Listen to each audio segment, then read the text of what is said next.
everybody. I know you might think this is an odd way to start, or this might not be what you thought you wanted to listen to, but this actually is. It's the podcast. It's just So Fresh, So Prince. Thank you guys so much for listening. We wanted to give you the same experience that we got watching this episode, because pretty much every second we were watching it, Uncle Phil's mother is coming in, just wait in the water, wait in the water, wait in the water. She did not have that robust baritone. No. That she's cooking inside, so it's okay. She's cooking inside a mansion, so she's not really feeling too much pain. It's just reminiscent. Yeah, I think there's something nice about it, that her version of vacation is, I'm still going to cook, but Jeffrey is going to do the shopping, so I get to stay here. Yeah. That's pretty much it. Yep, pretty much. Grandma always cooks. Wherever she goes. She goes into your fridge with your ingredients and cooks. You're not allowed to cook when Grandma's there. It's true. You're really not, and that's not specific to any one culture. No, it's every culture. If Grandma wants control of the kitchen, she's going to take control of the kitchen. It can be a nana, it can be a bubby, it can be a safta, it can be a tita, it can be anything you like. Abuela, all of the above. Mm-hmm. Any time that she has been a mother for longer than 20 years, she just holds rank when she comes in the door. Amen. Pretty much. So, now that we've, spoiled about 30% of the episode right there, because now everyone knows that Uncle Phil's mother came in, and his father. Yeah. Lorenzo, what happened in this episode? So, everybody, this is my announcer voice. I like it. Go with it. All right. We'll see how long this lasts. Okay, yeah, that's not going to last. Okay, I tried. I gave it the good old college try. There it is. So, everybody, today on Fresh Prince of Bel-Air, we learn that Uncle Phil is about to get the Urban Spirit Award. And everybody is worried because he's late from coming home from work. And Aunt Vivian is just pretty much flustered and wondering why he's coming home late, because he never comes home late. And Will is pretty much just in his own world, and the family is just sitting in the living room like, why can't we do something else? But Uncle Phil comes home and says, hey, everybody, I'm getting the Urban Spirit Award. And Hillary, in wonderful fashion, had to take a pause there because I have to find the right way to say this. She finds a good way of opportuning herself into a few new pieces of clothing. And she pretty much gets it because Uncle Phil's in a happy mood. He's about to get an award. And Aunt Vivian says, hey, did you tell your parents? He said, yeah, they're already coming. They're on the flight. Which I have to point out, is this the first time in television history where a woman is actually excited that her mother-in-law is coming? Yes. I'm going to go on record and say this is the only time in history of the world that wife is happy to meet the mother-in-law again in the household. Because if this had been real, it would, what? Your mother's coming and you didn't tell? Oh, I have 40 things to do before she gets. How soon will she get here? Yeah, and then all of a sudden Uncle Phil would be in trouble, even though he's getting an award. A big award. So, that's just sidebar. But we all love our mother-in-laws publicly. Behind closed doors, hey, that's whatever you decide. But after this, we finally see Uncle Phil's parents, and they come in, and they don't waste any time at all. They burst all bubbles for first few moments. It's Ashley, you've grown so much. Hillary, you've grown so much. Carlton, nice to see you. Then they get introduced to Will, and I don't know what it is about Will. He just brings out the embarrassment of Uncle Phil. Because Uncle Phil's father says he doesn't look like the devil. No, he actually looks like a nice kid. And Uncle Phil's mom proceeds to go on about Zeke and how proud of Zeke they are. And Will has to pause and say, who's Zeke? Who is Zeke, Lorenzo? Zeke is Philip Banks. Yes. And we find out that Philip Banks, a.k.a. Zeke, or Zeke, a.k.a. Philip Banks, is really from Yamacraw, North Carolina. I didn't Google it because it sounded real enough. It probably could be fake, but if you're from Yamacraw, North Carolina, let me know if it's real. because I have not been there. I'm Googling now. So, we go on, and Will, like I said, he just continues to bring out the embarrassing Zeke stories and finds out about Melvin, his best friend Melvin, the pig, and all of the slop awards and farming awards that they have won. So Will is pretty much just taking notes. He's taking Granny's time. He even goes to Disneyland with Grandma and Grandpa. Now, before we find out that they get back from Disneyland, we meet a very young, very new Kathy Griffin from the Urban Beat, who is trying to interview the family. Now, she comes in full reporter stance, very professional, yada, yada, yada. Hi, I'm from the Urban Beat. Let me ask some questions. So Uncle Phil proceeds to say, well, I can start at the beginning, but, and then he cues the family on their, how do you say it? Their rehearsed speech of the life of Philip Banks. Yeah, I'd like to say the, narration of Philip Banks, by Philip Banks. It was like they were doing a play almost. It was some of the finest community theater I had ever seen. Of course. So, Kathy Griffin finally has had enough. She comes into the kitchen and she runs into who else? Will. And Will overhears her saying, this guy is boring. Scrap the story. We just don't need it. So Will decides to let her know about Zeke. And what does she do with her reporter integrity? She writes about Zeke and Melvin the pig and puts it on the front page.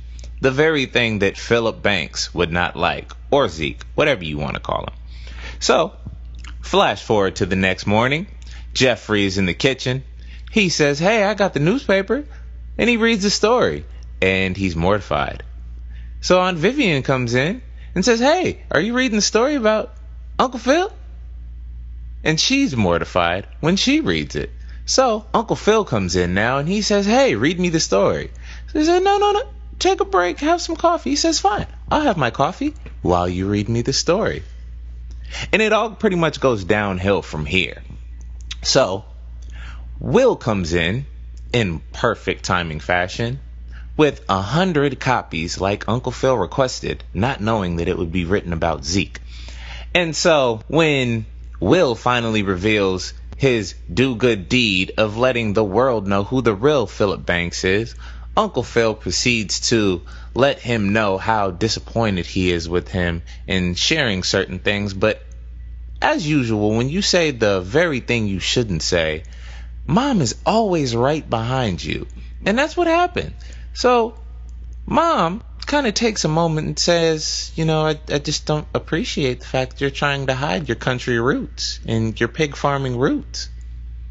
So, Uncle Phil goes back to being 5 like we all do when we embarrass ourselves in front of our mother. And he just kind of stands there as Mom walks away, very disappointed in the fact that he didn't want to let the world know he was a pig farmer with a best friend named Melvin. Melvin the pig, by the way. Best friend was a pig. Just throwing that out there. So we go now to the awards ceremony, and where he runs into his Firth, Wind, and Mire friends. I keep wanting to say Earth, Wind, and Fire. For good reason. It just rolls off the tongue better. But Mom gives him the cold shoulder while they're at the table, and Will tries to make it right, being his somewhat charming self. And Mom and Dad kind of give him the cold shoulder, mainly Mom. Mom gives the cold elbow to the husband who's still trying to be cool with the son. So, rather than take the very fantastic amenities that this dinner and award show has to offer, she says, no, we won't be a bother. We'll just eat what we prepared. And she okay, look, I'm just gonna say this. If you do this, I'm not judging you, but I would advise that you don't do this. So she goes into her purse and she pulls out Tupperware full of fried chicken and biscuits and all of the fixings that down south mothers make, rather than take any more than this fake life that Philip Banks has created. And Philip he kind of retreats to the bathroom, after realizing that Mom's giving him the cold shoulder. And then Will and Uncle Phil have a real moment in the bathroom where he Will kind of turns into Uncle Phil and Phil turns into Will, for just a brief moment. Not too long, because we can't have that quite yet. So Uncle Phil finally accepts his speech, and he proceeds to say, I was raised in Baltimore. And he looks at Mom and finally just decides to let the world know who Zeke is and how proud he is to be Zeke, and how proud he is to be from Yamacraw, North Carolina, with the best friend named Melvin the pig. Just throwing that out there. And we come to the end of the episode with Uncle Phil realizing that he should be proud of where he came from, and he should enjoy all of his success. And we end the episode with... insert Wade in the water. Wade in the water, wade in the water, children. Not only did we end on Wade in the water, I just like it when he does it. It's just funny to me. It's so on point. It's so awkward in the episode, and I understand why they did it, obviously, because Uncle Phil, he's accepting the Urban Spirit Award. He's done quite a bit for the African American community, and that's what he's known for. But why that song? And also, why did we end the episode on this awkward, somewhat chubby child in a black and white photo? Because I'm thinking that they wanted to say that was Zeke or Uncle Phil. But I don't know if that was ever a real picture of him. Have we ever known if that was a real James Avery? We have no idea. We've checked multiple sources, and they have neither confirmed or denied it. But also, let's not forget that we don't know if Zeke is Uncle Phil's real name and he changed it to Philip, or if he's Z Philip Banks, and Z stands for Zeke. Philip Zeke Banks. Exactly. That's what happens. See, parents, remember this when you're naming your child. Think 40 years in the future. Zeke. Okay, let me give you a perfect example. And now coming to the judges table, Zeke. Zeke, you just don't take him seriously as a judge. Maybe if America's Got Talent or Hooters Has Talent, but I wouldn't think a judge or a lawyer. I hear you giggling. Hush.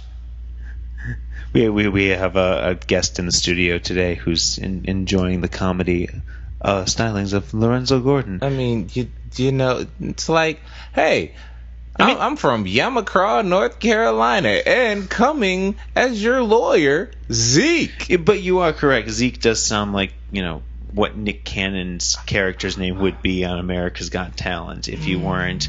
Yeah. Hosted by Zeke Cannon. What?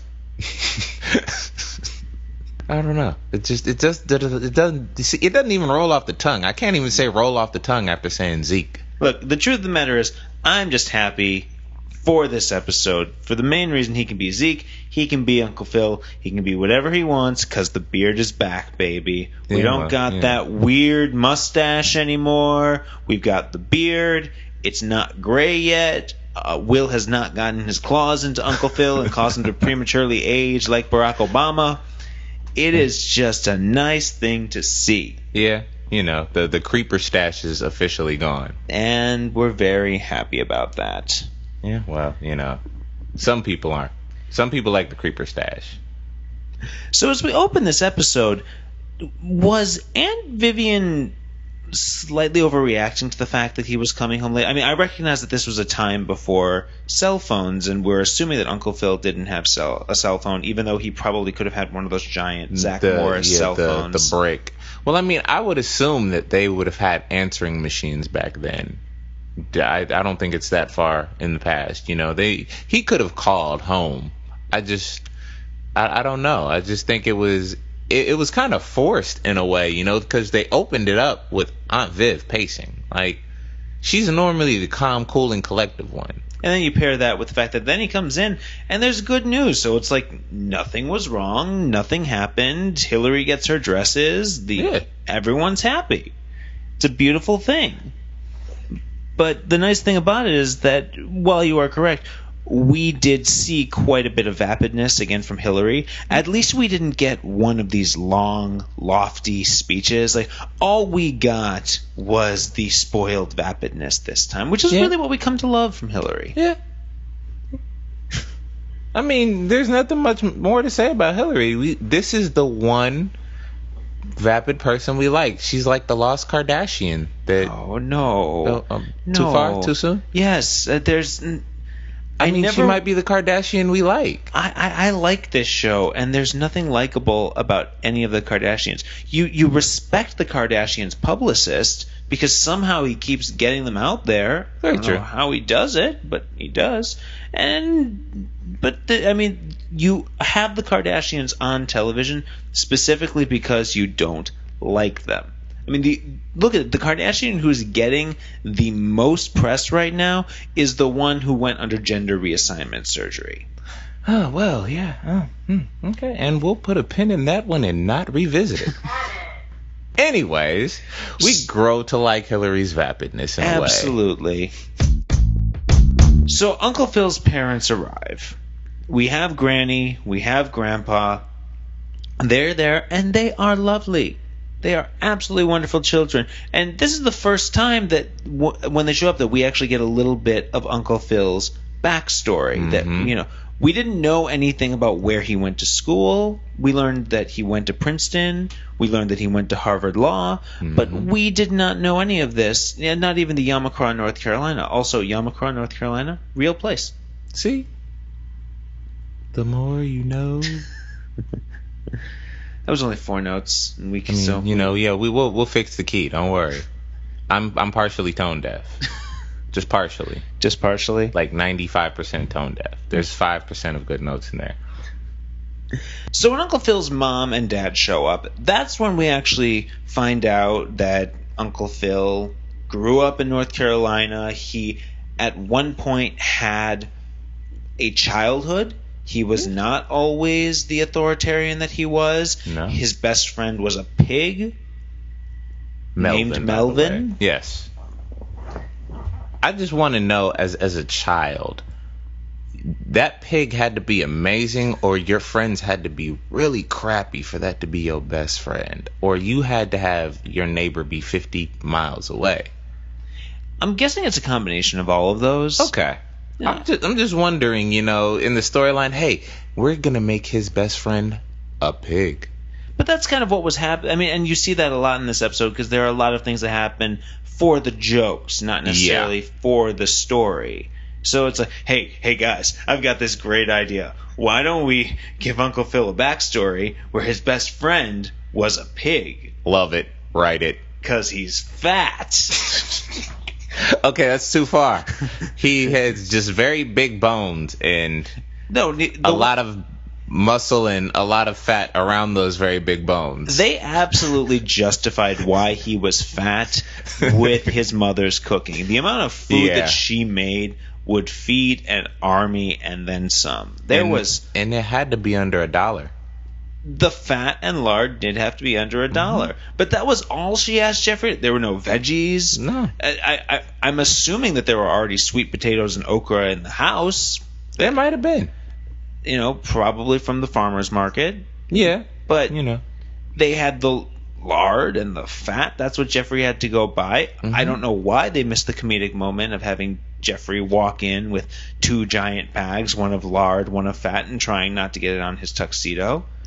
That would have been hilarious, but I think they might have written that out to fit in some more jokes that didn't quite fly.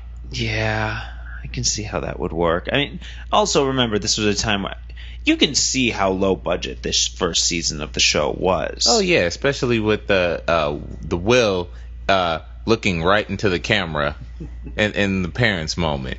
We had so many references to other shows during this episode. It was amazing to me. So the first thing we hear Will say is he gets all excited about how the Cosbys are adding a new cousin to their family now that they're in the 6th season. Because it's like the Cosbys and the Bankses are friends. Which, actually, that's not possible. They live nowhere near each other. No. Mm-mm. Yeah, they were on the same network, but I'm sure someone went to Brandon Tartikoff at the time and just said, all right, Brandon, great idea. We've got the Fresh Prince. We've got the Cosby Show. Let's have them cross over. Yeah, not all good ideas are good ideas. No. But the second time, we've got Uncle Phil and Aunt Viv and Granny and Grandpa all hugging each other. And Will then looks at the camera and says, I feel like I'm in the opening of Family Ties. Yeah. Didn't quite fly. No. But we enjoyed it. I didn't enjoy it. I mean, don't get me wrong, I'm all for Alex P. Keaton. Huh? The mom on the Cosbys was a lawyer. Uncle Phil was a lawyer. It's possible they could have met at a lawyer's convention. These are things that we did not know. The mom on the Felicia Rashad was a lawyer. Claire Huxtable was a lawyer. Yes. Uncle Phil was a lawyer. Claire Huxtable, the Huxtable and the Bankses probably met at a lawyer's convention, is what we are possibly told. Sources have not been confirmed. Although, how do you get Will at a lawyer's convention? I don't know. Yeah, I'm trying to imagine what the writers would come. All right, so here's what we're gonna do. All right, we're gonna send Uncle Phil from here to a lawyers' convention in Hawaii. So he brings the entire family, and we're gonna give Carlton a love interest, and Hillary's gonna be shopping the entire time, and Ashley's gonna enter a karaoke competition, and that's how we're gonna get the Cosbys and the Banks to meet, and we're gonna get Cliff Huxtable, Claire Huxtable, Philip Banks, Vivian Banks, and Will Smith, all sitting down at one table. But you know what would have killed that? Is the fact that Theo is much cooler than Will right now. Yeah. I mean, you don't have Will Smith moments. You just have Theo moments. Yeah. We're building up to the Will moments. We're getting there. We're getting there. And now where I think that there is a legitimate competition would be talking about the crossover cuteness with Ashley versus Rudy. See, I'm not going to speak on that because this is a Fresh Prince podcast, and I will not endorse my bias on the fact that Rudy was the best child actress of that era, But, I love Tatiana Ali as well, and she's playing her part. We just haven't seen her character develop. This was all about Uncle Phil. Oh, I'm sorry, Zeke. Zeke and Melvin, to be exact. Melvin the pig. So what we find out about Zeke is not only is he winning the Urban Spirit Award, but previously he was the first black president of the Young Farmers of America, and he had also won a trophy for the pig race, which 4 years in a row. We can only assume he raced Melvin, which I don't know. Kind of seems weird to send your best friend into a race, I think they were definitely insinuating on the first black president for 4 years. They were weighing kind of heavy on that one there. That was kind of a heavy-handed joke. Yeah, but also this was 2 years before we had our first black president, Bill Clinton. Yes. Bill Clinton is. We take him on the team. If anybody has seen the Chappelle Draft, we have taken on Bill Clinton. If you have not understood that, he's officially part of our team. And the white folks got Colin Powell. Yeah, I believe that was a very equal trade. Yeah, I'll give it to you. I agree. So once Uncle Phil's mother tells all these stories to Will, it's like Will sees Uncle Phil. What's amazing is that Will really does clearly have a respect for Uncle Phil, and seeing him as a human being gives him a larger picture of who Uncle Phil is, and ultimately makes him respect Uncle Phil more. Because once our reporter shows up, once Kathy Griffin shows up, and mind you, this is when Kathy Griffin still looked Jewish. I'm allowed to say this because I am a member of the tribe myself, but there is a very different look to Kathy Griffin today as opposed to what she looked like in this episode.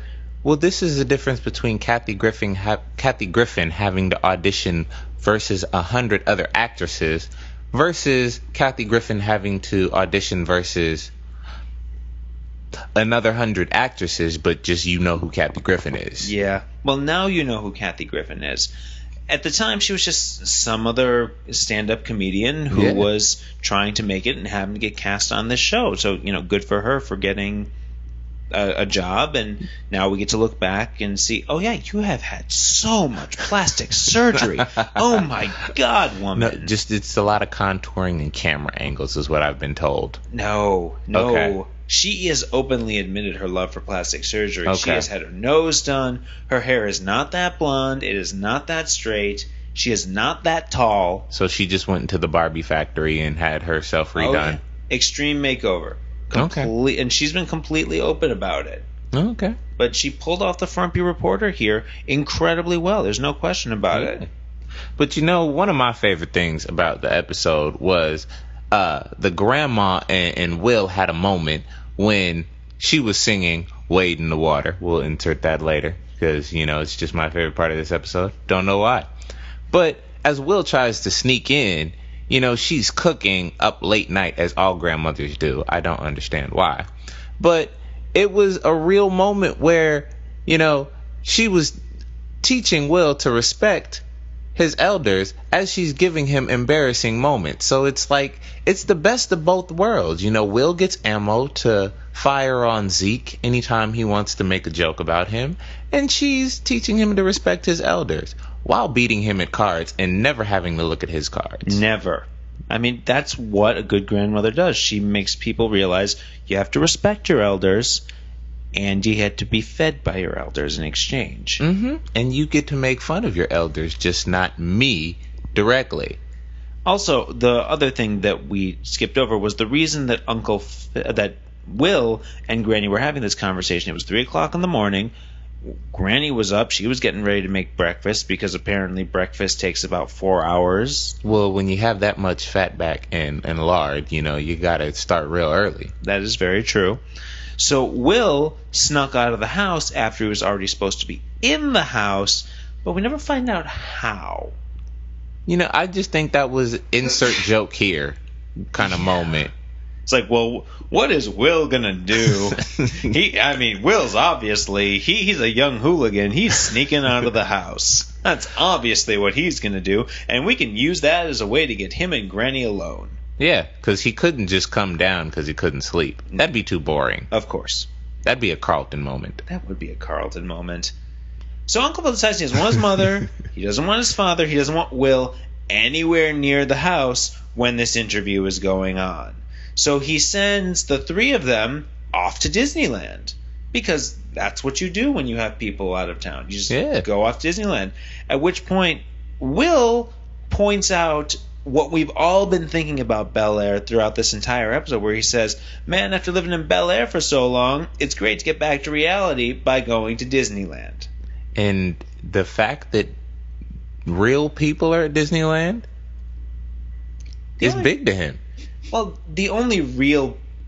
I took it opposite. I think he was saying that Bel Air is so high up in the clouds and so hoity-toity and so far from reality that Disneyland, which is nothing like reality, is more down to earth than the life he's been living. And he's not far off. Yeah, because, the people who go to Disneyland on a regular basis, they do have a Disneyism to them. Yeah.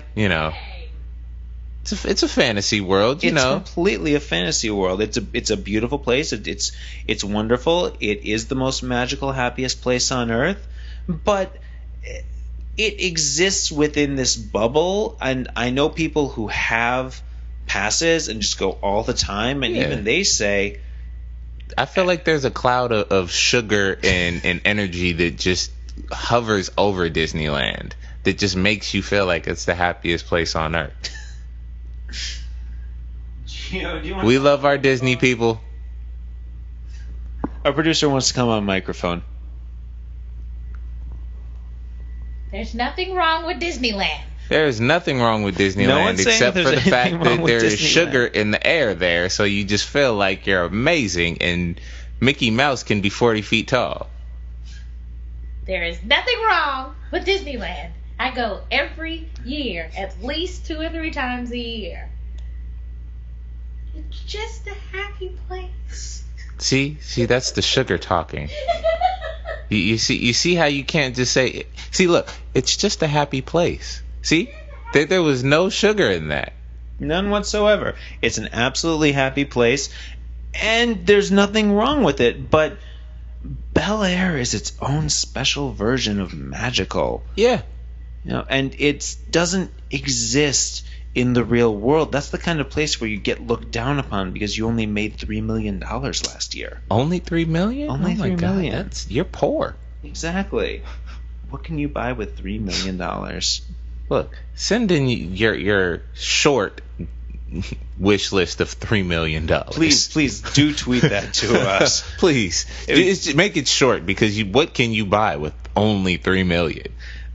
Use the hashtag #IfIHad3mil and tag us at SoFreshSoPrince. We would love to see it.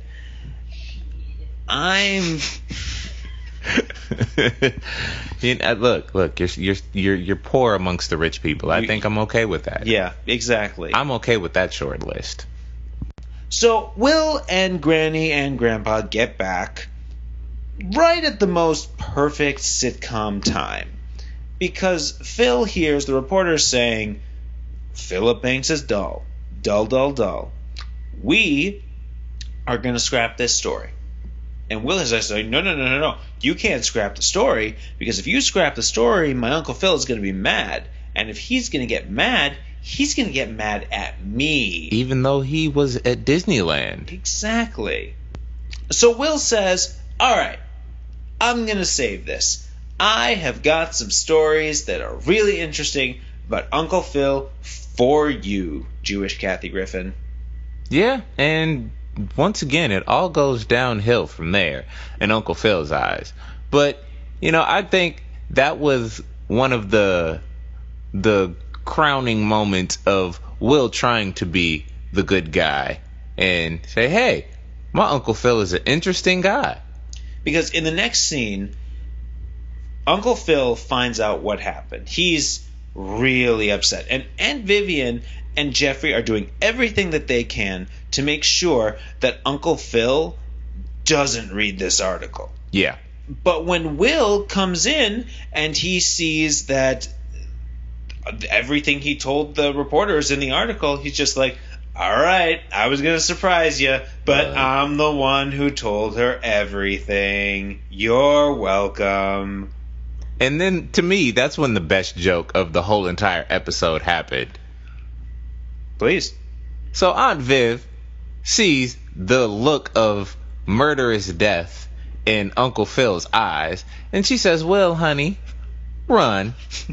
It was only a few words, but it was so perfect. And then she just walks away. Doesn't even run away. No. Just walks away. That should be that, and pretty much that's Aunt Vivian's first and only level that she just needs to be on. She just needs to float gracefully everywhere. And she should just be thankful, because what Will did was take all of the heat away from her, away from Jeffrey, because Jeffrey said, you don't have to read this right now. Why don't you drink your coffee first? And then Uncle Phil says, oh, that's a great idea. I'll drink my coffee, and you can read it to me.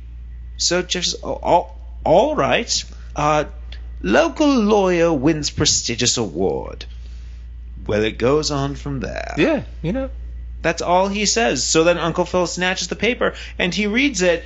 And this, to me, was the funniest part of the episode. Because if anyone can make getting angry look funny, it is James Avery's Uncle Phil. Because he reads this, and he's just like, oh, yeah, great first line. Oh, yeah, But then there's something else. And then there's something else. And then there's something else. How do they get all of these stories? And his fuming is just done with the perfect comedic timing. It is amazing to watch someone master that craft the way that he did. You know, that's when all those years of theater do come in handy. And that allows him to reprimand Will with the sense of authority that he does, but in true sitcom fashion, as he's reprimanding Will, saying, everyone's going to laugh at me, they're going to think that I'm some hick from Yamacraw, North Carolina. Mom. He walks in and says, but you are from Yamacraw, North Carolina. I take it back. What you just said, the way you said it is the funniest thing about the episode. Right there. In the water. We're just gonna, that should be somebody's ringtone. That's going to be your ringtone every time you call me. In the water. From here on out, that's what it's going to be. Okay. We can do the studio version. We'll release it as an extra on our SoundCloud. Is that a promise? Sure, why not? I'm promising it as soon as we get 1,000 followers on Twitter. Please follow. I want to make this happen. I will find dead people and make them follow us just to get us the first 500. You handle the next 500 or 400 or 300. See, I feel it's already up to like 700 right now in my head.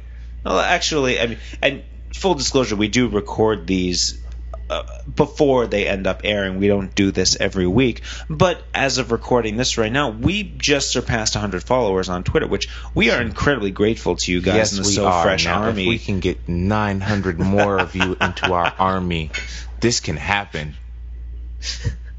And I promise we will release it on our SoundCloud. And Lorenzo, you just have to promise that you're going to produce the full studio version of it. And I will sing backgrounds if this happens. Oh no. You know what? You can leave. Okay? No more studio audiences. Okay? No more. So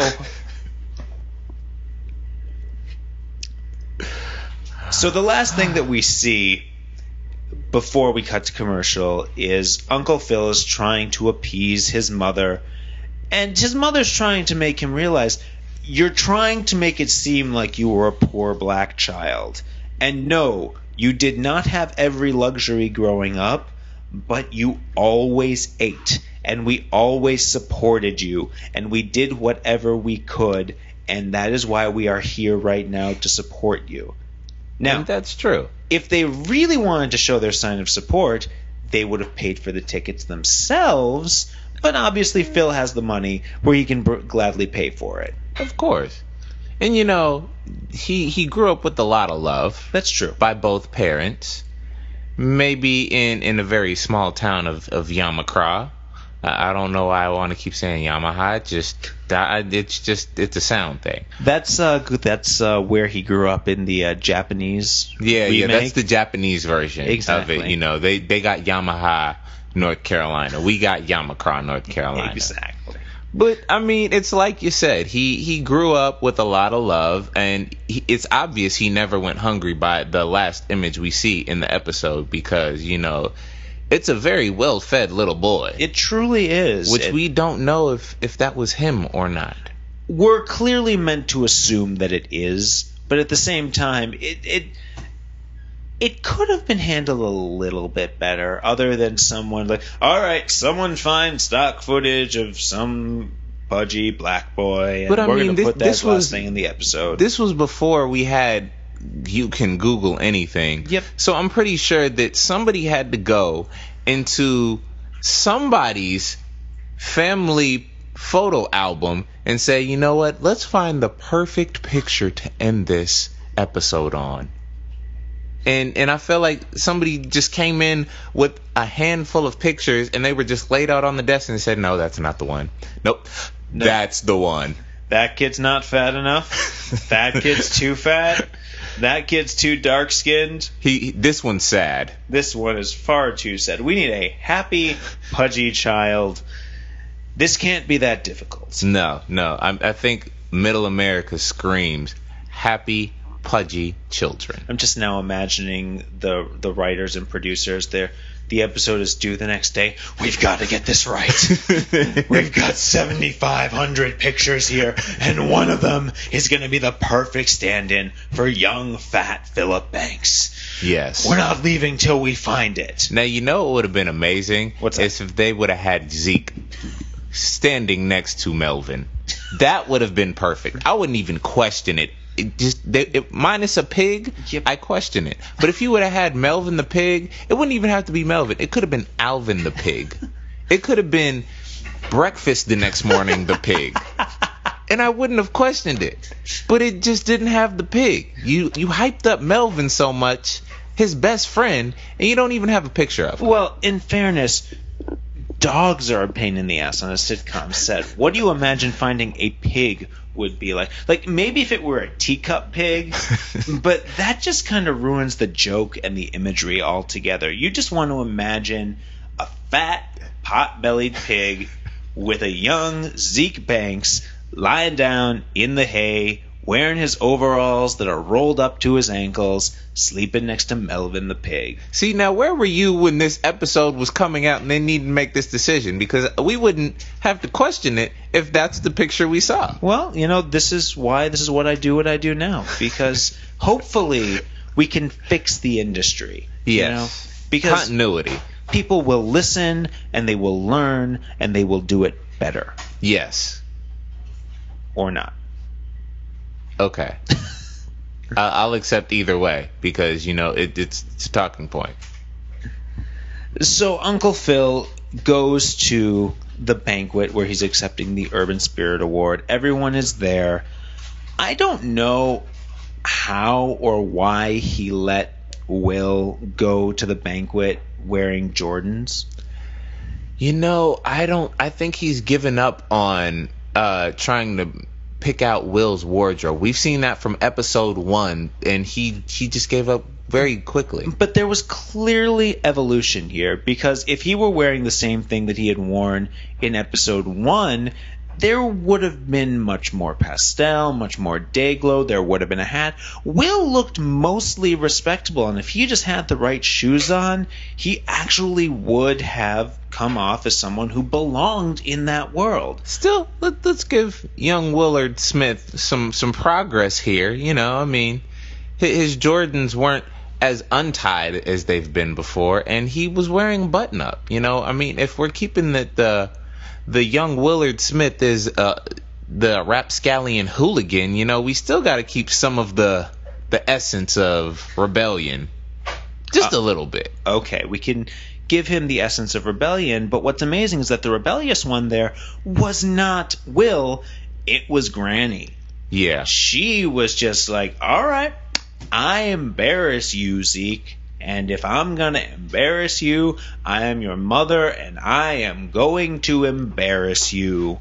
I am just going to not let them feed me anything, and I'm going into my giant purse, and I'm pulling out the most delicious fried chicken that you can possibly imagine, the fried chicken that made you into the man of your stature that you are today, and you can't have any. No. Not at all. None of it. Not even a crumb.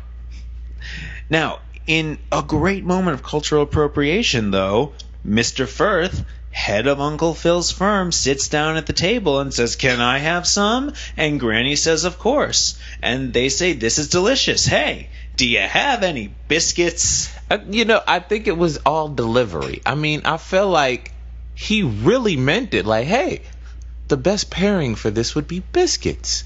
It just came out a little... Hi, this is my announcer voice. Well, his name is Mr. Firth. He runs a law firm.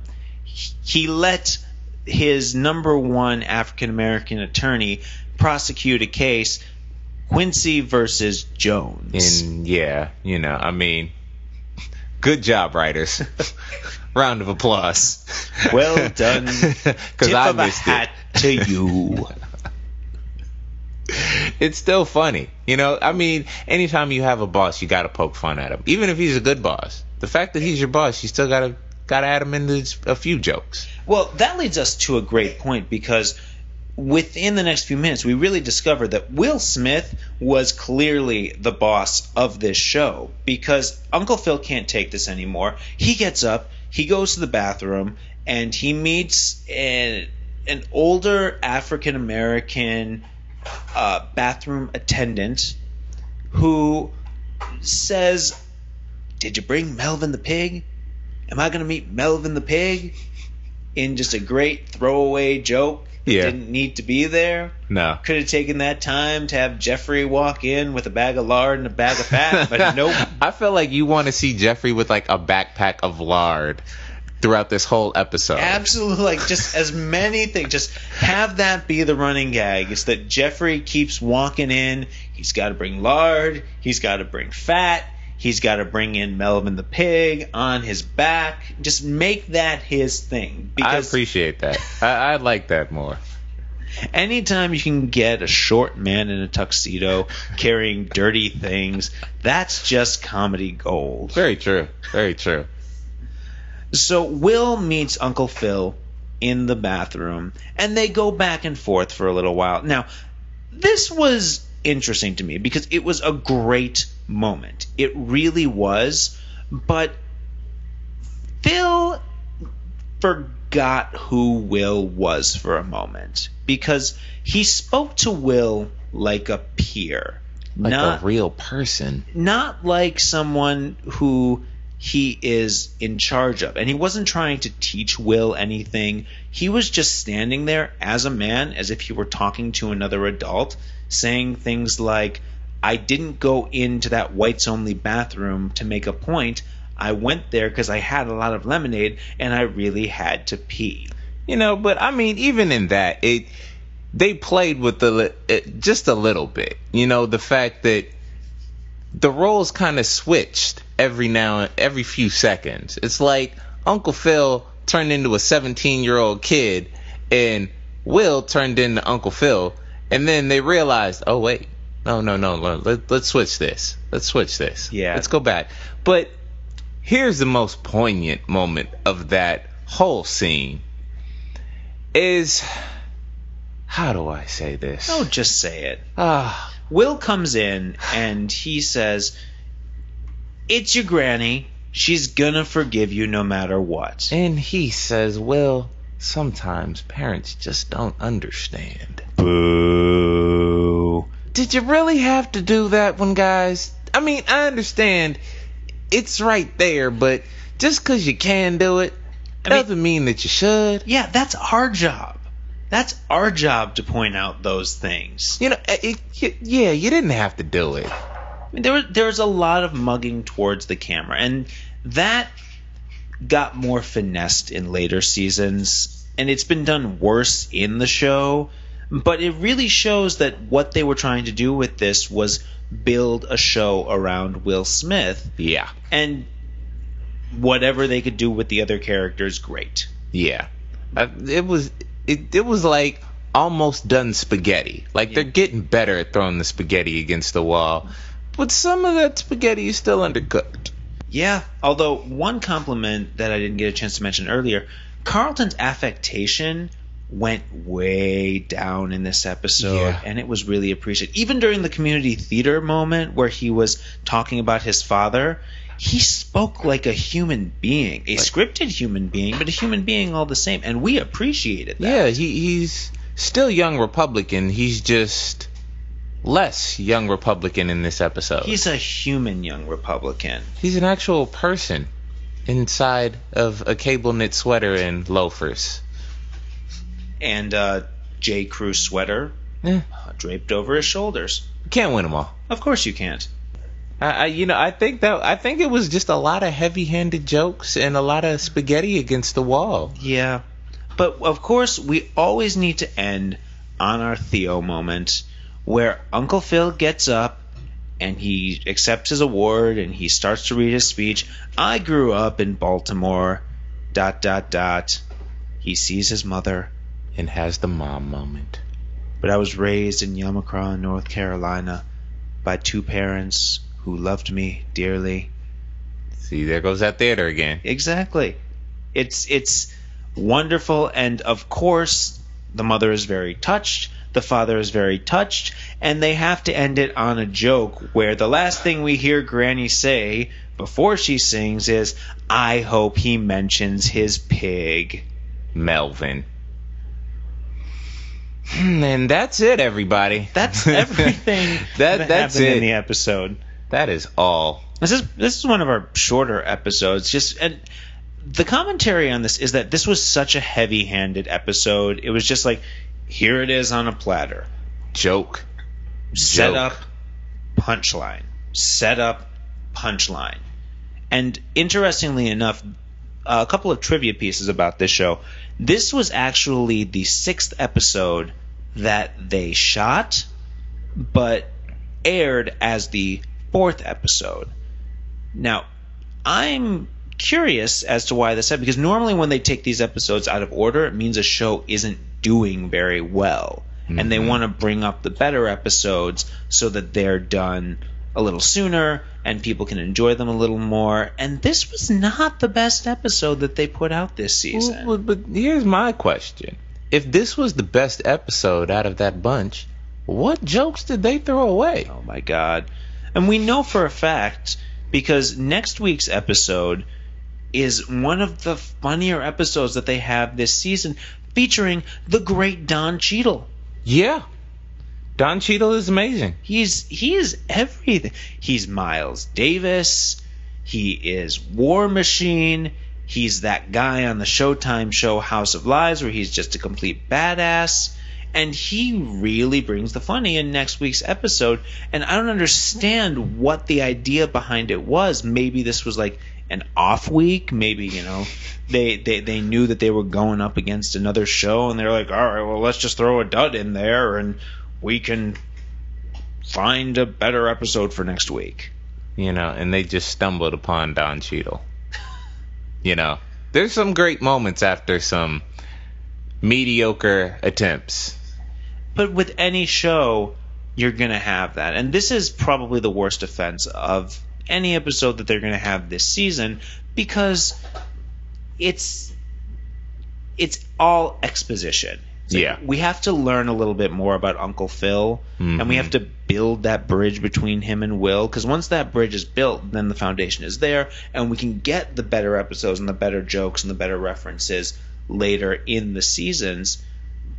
But we're just kind of suffering through it now. We're pacing through. We had the Carlton build up. Yep. And now we had the Uncle Phil build up, and we'll continue to build. We still enjoy it. Now, all the things we say, it's not that we don't enjoy it. It's just hindsight, people. Yeah. Hindsight. That's all. And we did laugh at various points in this episode. There were some of the funnier jokes, the ones we pointed out, and we enjoyed those, but as a whole, it just kind of was a dud. Yeah.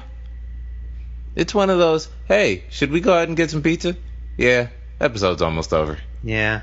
I feel like a lot of people did that the first time around. And the second time around, we stuck through it, even though we knew kind of what was going to happen. But, it's always good to be reminded of where you come from and the fact that you could have a best friend who is a pet or breakfast, or depending on where you are in the world. That's completely up to you. Bacon the pig. All American. Any final thoughts, Lorenzo, on the episode? Always own up to where you come from, no matter how embarrassing it is, because most of the most successful people in the entertainment industry come from middle America. Most of the people who work the most in Los Angeles and New York are from Yamacraw, North Carolina, or Willacoochee, Mississippi, or places that sound fake middle America but are actually real. So just own up to it. Be yourself. There's no one like you. See, it works in your announcer voice. I just can't do it. I can't commit to it that much. That's all. I don't know what it is. It's a commitment issue. I hear myself and I just you see, I can't do it. You're treating it like a parody. You just got to take it as seriously as possible. All right, I'll take the Carlton effect. Okay. I think that's a plan. Yeah. Thank you guys, everyone, for listening. If you're listening to us on iTunes or Stitcher, please take a moment, go in, rate us 5 stars, leave a nice comment.